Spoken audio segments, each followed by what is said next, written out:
kurang lebih 6.000 tahun yang lalu, orang Yahudi telah memiliki sebuah kitab.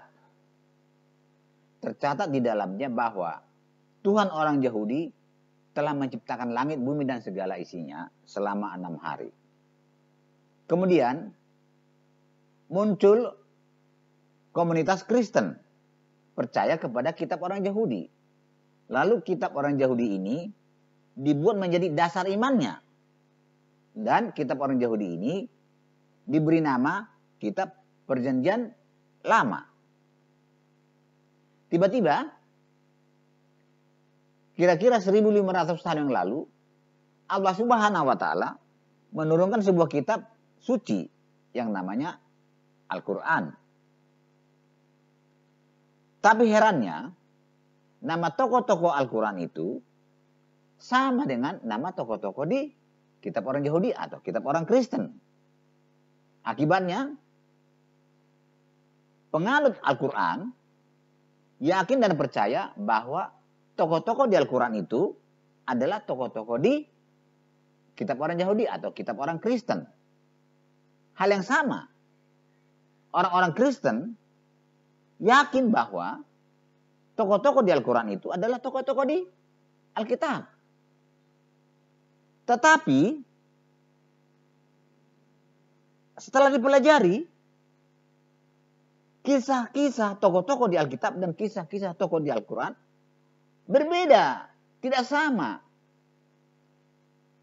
Artinya, tokoh-tokoh di Al-Quran bukanlah tokoh-tokoh di Alkitab.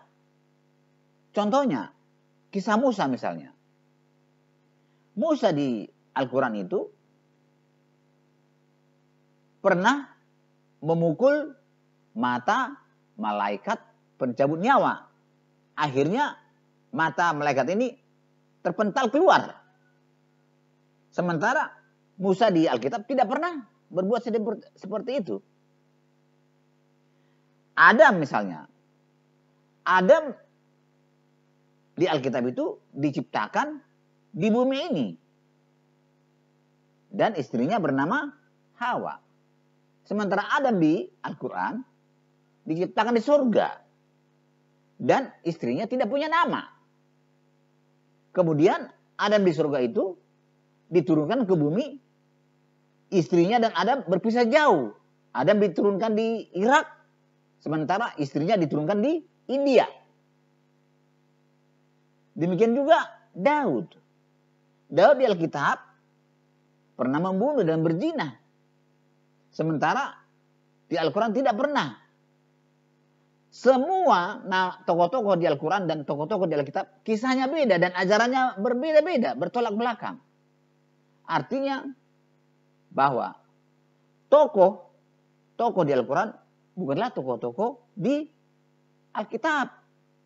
Tetapi penganut Al-Quran dan penganut Kristen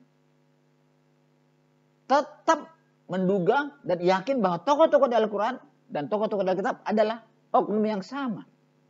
Akibatnya apa? Semua mempertahankan kebenaran kitabnya. Timbul pertengkaran, perkelahian, bahkan pembunuhan. Kenapa Allah Subhanahu wa taala menggunakan nama tokoh-tokoh dari kitab orang Yahudi atau Alkitab itu menjadi nama tokoh-tokoh Al-Quran? Apa maksudnya? Ini menjadi pertanyaan besar bagi saya sendiri. Terima kasih.